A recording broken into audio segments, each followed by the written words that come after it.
Mayong hapon, Negros. Ini ang Digicast Negros X. Ang nagapanguna nga napulo ka mga balita sa isla sang Negros, ang amo ni kadulong sa inyo. Updin niyo kami via Facebook, YouTube, kag sa amon nga website www.digicastnegros.com. Kag sarama kami malanto sa Kikat Channel 11 sa Kabangkalan City, Himamaylan City, kag Banwasang Ilog. Kag yari na ang top 10 nga mga balita sa Negros subong adlaw. Bacolod IATF magausisa sa report na may pension house kag mga hotel nga nagaserbe nga quarantine facility pero wala sa accreditation sa DOH. Sa Banwa sa Murcia, lalaki na sa puwan nga patay sa sulod sang bubon. Sa Binalbagan, ginapatihan katapos ang NPA patay sa encounter sa militar. Negros Oriental, magaduso sa pagpauntat anay sang sikag air travel para likaw sa Delta variant. Kag sa tripping ni Ruming, nakabati na kamo sang Little Siargao kag Secret Lagoon sa Southern Negros. Inatanan sa Digicast Negros 10.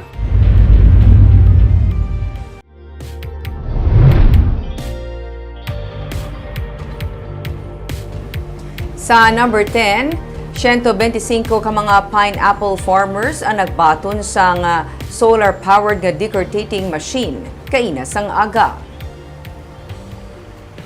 Ang turnover sa machine nga ginpatigayon sang kainas ang aga sa Barangay Bago ang kabahin sang productive use of renewable energy project o CONPURE. Ini ang sa idalom sa Department of Energy kaupod sa European Access to Sustainable Energy Program kag Team Energy Foundation Incorporated. Ang machine ang magaprocess sa mga dahon sang pinya para ini mangin dekalidad nga fiber nga sarang mabaligya sa mga pineapple farmers. Bilang dugang nga kita, ang PURE ang ikaapat nga pilot project sang EU ASEP kaupod ang DOE. Ang EU ASEP ang naghatag sa solar-powered decortating machine. 2 kilowatt PV system kag building nga magamit sa mga maggagmay nga komunidad sa mga malagyo nga purok sa Don Salvador Benedicto. Ini ang pinakauna nga EU ASEP project nga na-install sa Visayas nga nagatuyo sa pagsuporta sang lihok sang gobyerno angon sa pagpaayos ang access sa kuryente kasubong sa pag-integrate sang renewable energy kag magduso sang energy efficiency.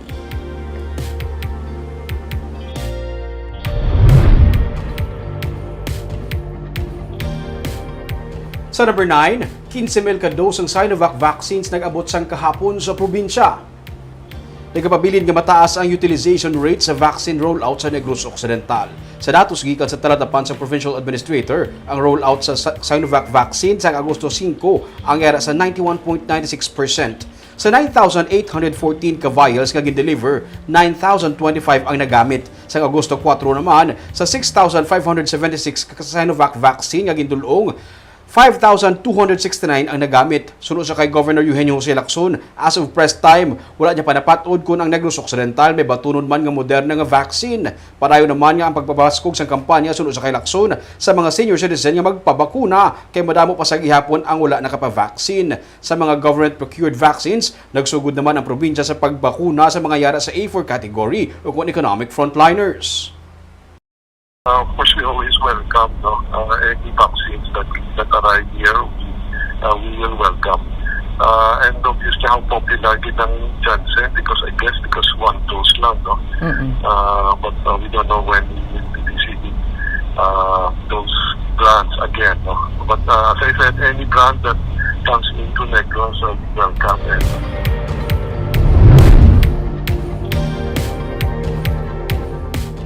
Sa number 8, NPA patay, Army kag sibilyan pilason sa naglunkad nga enkwentro sa Binalbagan. Liwat naman nga nagluntad kahapon ang pagbayluhanay sang lupok sa tunga sang 94th Infantry Battalion kag New People's Army sa Barangay Santol sa Binalbagan. Duha ka adlaw matapos una nga engkwentro nga nagluntad sa Martes. Ang 5 ka minutos nga engkwentro sang magkasumpong nga grupo ang sunod sa Army nagresulta sa kamatayon sang isa ka rebelde. Pilason man ang isa ka Army kag isa ka sibilyan bangod sang pagbayluhan nay lupok. Na-recover sang Army ang isa ka caliber 38. Padayon man ang hot pursuit operation sa mga rebelde. Sa number 7,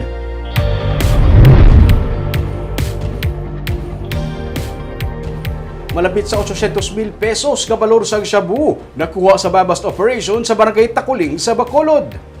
Na-recover sa katapos sa Police Station 5 kagabi ang 770,000 pesos nga balor sang illegal nga droga sa buy-bust operation sa Purok Gonzaga, barangay Takuling, batok sa subject nga isa ka anay inmate. Subject sa buy-bust amo si Jobel Blam nga sunod sa pulis, sadto na nga napreso bangod man sang illegal nga droga kag karon mas nagdako pa gid ang iya nga network bangod sang mga nakilala nga mga drug personality sa presuhan. Ug galing nakapalagyo sunod sa pulis ang suspect kag iya lang nga upod nga si Jaime Garde amo ang naaresto. Ginabulubanta nga 110 grams sang ginapatihan shabu ang recover sang kapulisan. Padayon man ang hot pursuit sang kapulisan sa nakapalagyo nga suspect.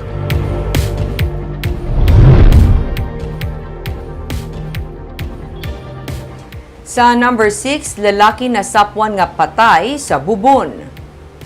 Masag-ob lang kuntani sang tubig sa bubon ang mga residente sa Purok Riles sa Barangay Salvacion sa Banwa sang Murcia sang Miyerkules, pero sila ang nakibot sang makita ang lawas ng isa ka lalaki nga nagalutaw sa bubon. Ginkilalang na sapwan nga patay nga si Jeepney Diamond, 54 anyos, kag residente man sa among nga lugar. Sa investigasyon sang pulis, nagapanglakaton pa pulis sa iya nga balay si Diamond nga gikan sa ilimnan sang siya ang madanlog kag maghulog sa bubon kung sa diin siya ang nalumos. Wala man sang foul play sa kamatayo ni Diamond, suno sa pulis kag aksidente lang ang natabo.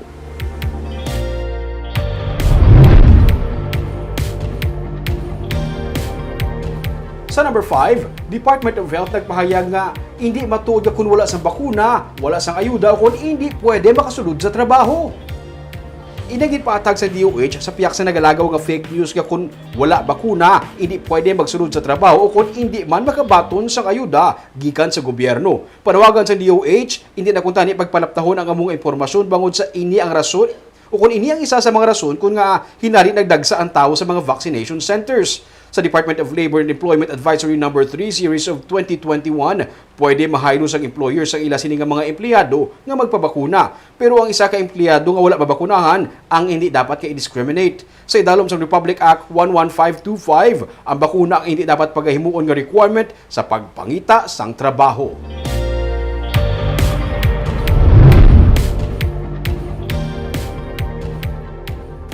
Sa number 4, patay na sapwan kainis ang aga sa reclamation area sa Bacolod. Nasapwan kainis ang aga ang duguon nga bangkay sang isa ka lalaki sa kilid sang dalan Palangka sa reclamation area sa Barangay 2. Ang bangkay nga tubtub karon wala pa makilalan ang may igo sang bala sa lawas kag sa likod. May yara man sa na-recover nga duha ka empty shell kag isa ka bala sang 45 caliber pistol. Ginausisa pa sang PNP kung ano ang motibo sa pagpatay sa biktima nga karon ila papadayon nga ginakilala. Ginpaidalom naman sa paraffin test ang bangkay.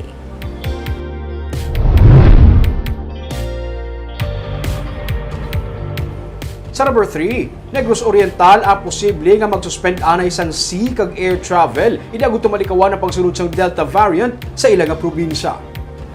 Gitpahayag kahapon ni Negros Oriental Public Information Officer Bimbo Miraflor nga mahimo nga sundon sa probinsya ang ginhimo nga pagsuspend sa probinsya sa Bohol sang air kag sea travel agud malikawan ang pagsunod sang mas makalalaton nga COVID Delta variant. Subong nga adlaw nagsugod ang pagsuspend sa Bohol sang sea kag air travel tubtob sa Agosto 20. Sunod sa kay Miraflor, ila ini diskusyonan sa Lunes kung sa diin makigsapol ang Provincial Interagency Task Force kaupod sa gobernador kag local chief executives agud patunan pa ang mga measures para malikawan ang pagsulod sang Delta variant.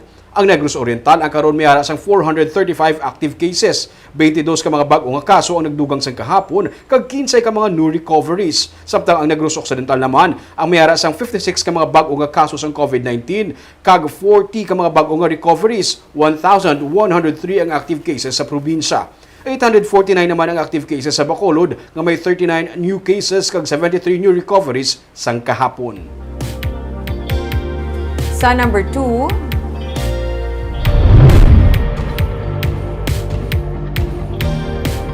pag-exempt sa mga government apor sa kung authorized person outside residence sa swab test isa gid man ka concern suno kay Negros Occidental Governor Eugenio Jose Lacson. Sunod sa gobernador, may mga kasugidman kung sa diin ang mga apor nagpositibo sa COVID-19. May mga patakaran ang National IATF suno kay Lacson nga hindi lubos nga mahangpan sang probinsya. Damlag pa, ila na nga ginkwestiyon ang pag-exempt sa mga government apor o galing wala man sila sa may nabaton nga sabat angot diri. Tungod nga nagapabilin ang IATF Resolution 98-A nga naga-exempt sa mga government apor sa mandatory nga swabbing kag quarantine protocol sang padulungan nga mga local government unit iniman ang ginapatuman sang Negros Occidental. Suno kay Lacson, ang mga apor gikan sa private sector ang ginapangitaan sang negative RT-PCR test result. Damnag pa, may siyam ka mga apor nga nagsulod sa Bacolod City nga nagpositibo sa COVID-19. Not all IATF resolutions we can understand, no? But because that is the resolution, then we're compliant to follow. You know, from the very beginning, with regards to APOR, we were always questioned that. Why is APOR exempted, no? But we never got a favorable response. Kaag sa numero 1 sa mga balita, subong nga adlaw.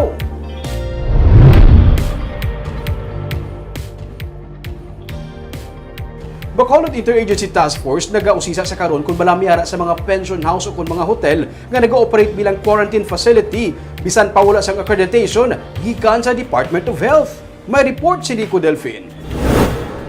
Hindi pwede maka-operate ang hotel kag pension house bilang quarantine facility ilabi na para sa mga COVID-19 positive kung wala sang accreditation gikan sa Department of Health. Gani suno kay Vice Mayor Elcid Familiaran, pamuno sang Bacolod Interagency Task Force, dapat nga mausisa kag ma-validate kung bala mayara sang pension house o kung hotel sa syudad nga wala sang accreditation. Pero naga-accommodate sa mga COVID-19 positive. Ini matapos magawa ang report nga mayara sang pribado nga establishment nga nagabaton sang COVID-19 positive. Okay, para sini, makuha ang results mo, i-extract sa amon extraction team o sa CP. Hindi siya pwede nga dalawan siya sa hotel na hindi accredited. So, bakit fake news na? Or those persons na may symptoms na wala nagpa-swab.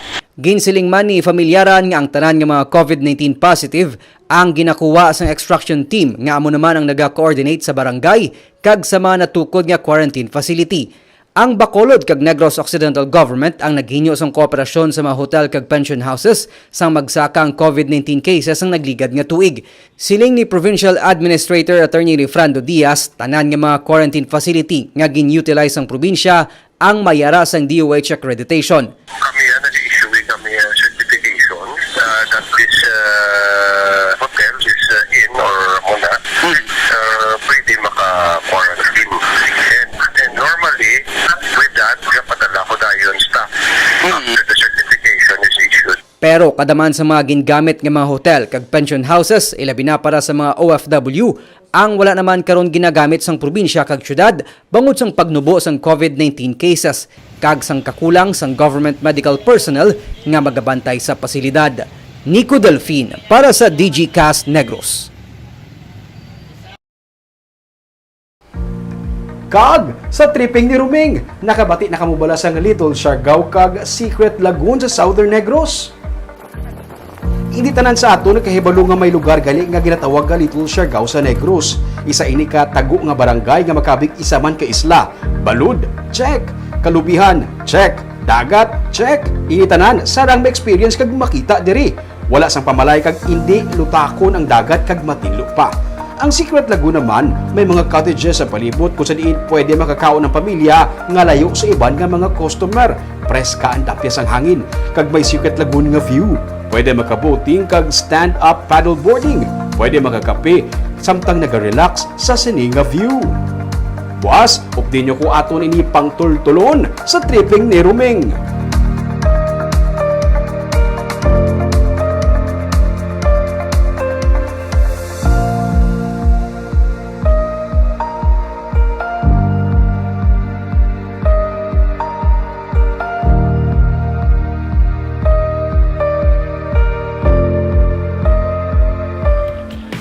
Barbang buwan isang Little Siargao, do private property siya naging open sa public since ang barangay ang caretaker.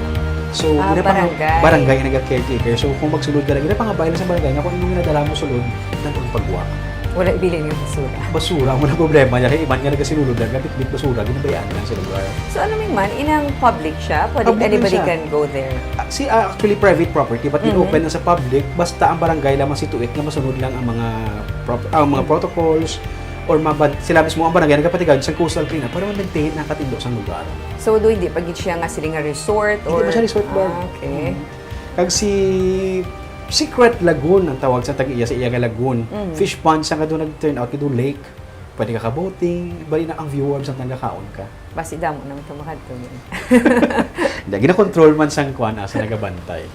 Kaaga mo yan itong mga balita sa Negros subong nga adlaw. Kay man sa panahon karon importante nga may ihibalo ka sa nagakatabo sa imo nga palibot. Pero dapat balanse kag eksakto ang mga impormasyon. Padayon kami nga magapangalagad sa Negrosanon. Ako si Barbara Mijares. Tubtub sa Lunes, ako naman si Romeo Subaldo. Happy weekend!